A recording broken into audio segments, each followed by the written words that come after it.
La confrérie du serpent. Par Nathalie Shintanavitch.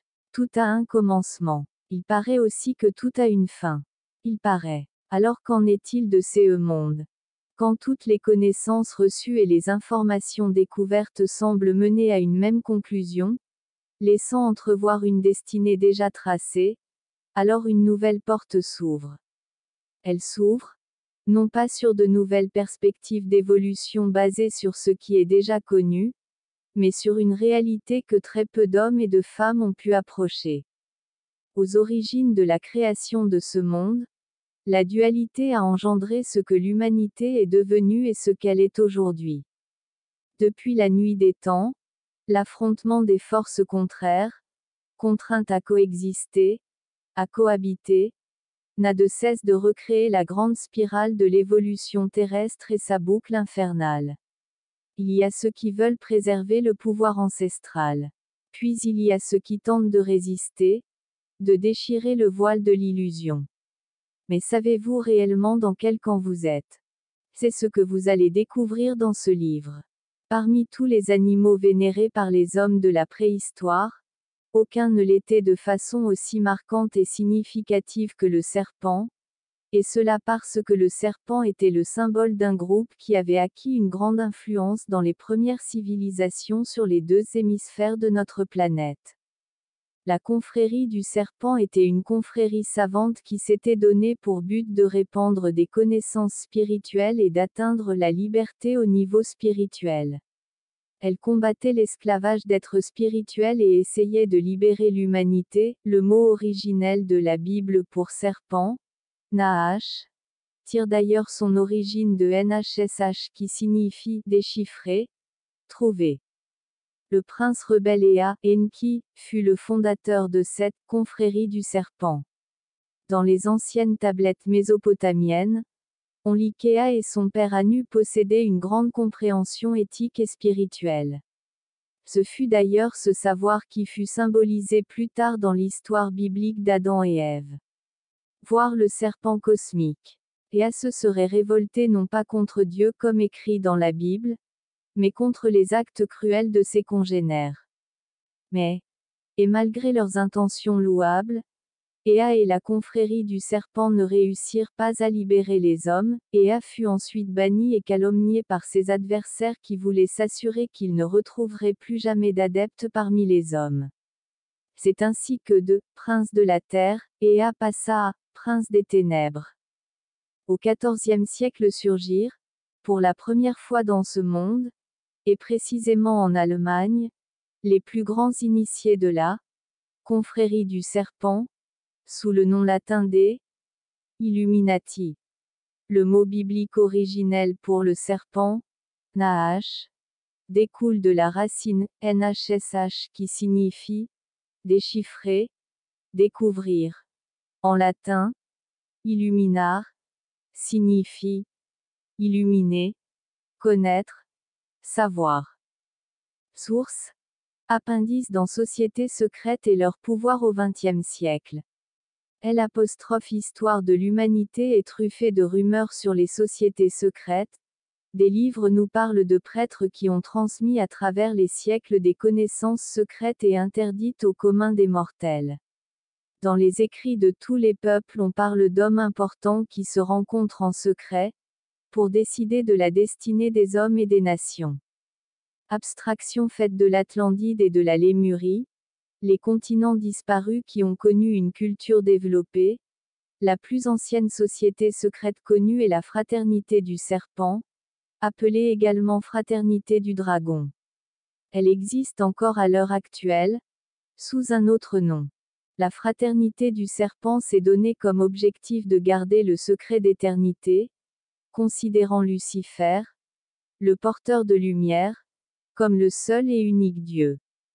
Hawaïens, des aborigènes d'Australie, des Indiens d'Amérique du Nord, Apaches, Hopi et Sioux, des Mayas, d'après le prêtre de la confrérie blanche des Mayas, Michel-Angel, et aussi avec les dalles de pierre de l'île de Pâques dont le Vatican garde sous clé les restes de celles qui n'ont pas été détruites. Ils avaient besoin d'aide, car ils ne voulaient plus extraire eux-mêmes ces matières premières. La Mésopotamie fut leur première colonie.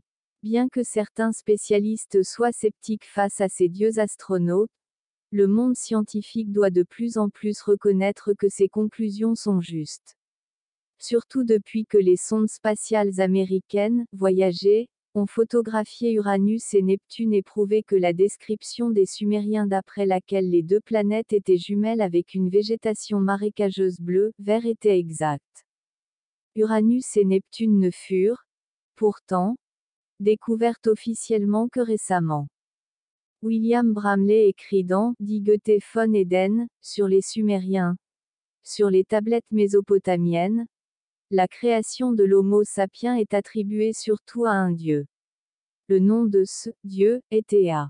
Il aurait été le fils d'un roi de ces extraterrestres qui, dit-on, régnait sur une autre planète appartenant au vaste royaume de cette race extraterrestre. Le prince Ea était connu sous le titre Enki, le seigneur ou le prince de la terre. D'après les textes des Sumériens, le titre d'Ea n'était pas tout à fait approprié. Il aurait perdu au profit de son demi-frère, Enlil, d'immenses territoires de la terre sur lesquels il régnait, suite à une des innombrables rivalités et intrigues qui préoccupaient apparemment les régnants de cette civilisation extraterrestre. Il aurait asséché les marais du golfe Persique pour les remplacer par des terres fertiles. Il aurait construit des digues et des bateaux et aurait été un bon scientifique. Par sa création de l'Homo sapiens, il donna la preuve qu'il s'y entendait dans la technique génétique, mais, si on en croit les tablettes en argile, cela nécessita beaucoup d'expérimentation.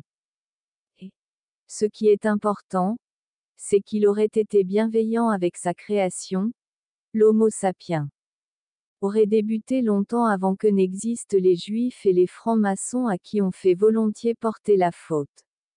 Il est alors facile de comprendre pourquoi le Vatican empêche par tous les moyens non seulement la publication des inscriptions des dalles de pierre de l'île de Pâques qui relatent la genèse de l'homme, ou celle des rouleaux de papyrus de Qumran, de la mer morte.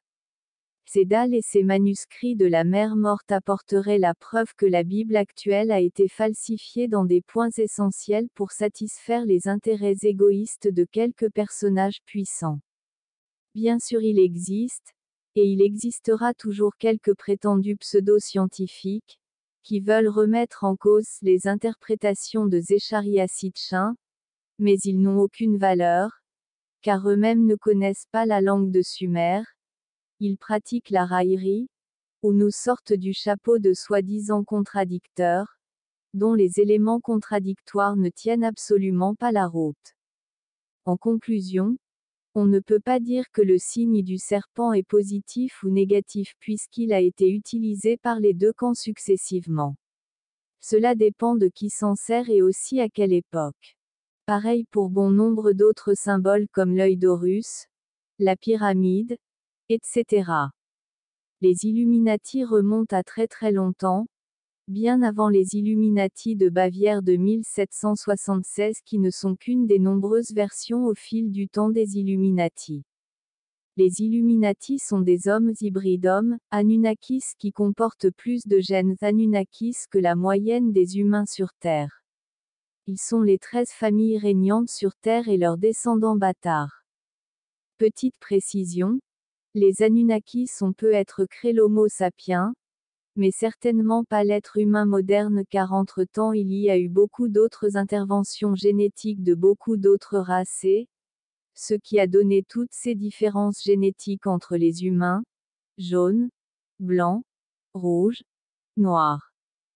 Et enfin, ne confondons pas l'âme qui habite ces véhicules que l'on nomme corps avec le corps lui-même.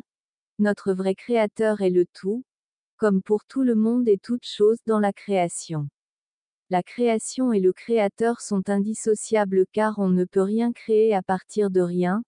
Nous sommes tous des subdivisions du tout.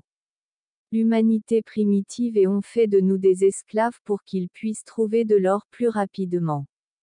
Les légendes zoulous parlent d'une époque où des visiteurs des étoiles sont venus chercher de l'or et d'autres ressources naturelles. Ces mines ont été utilisées par des esclaves créés par les premiers humains. En 1967, l'auteur et chercheur Zecharia Sitchin publie son livre La 12e planète, le premier d'une série appelée Les Chroniques de la Terre. Il y expose son interprétation révolutionnaire des divinités Anunnaki.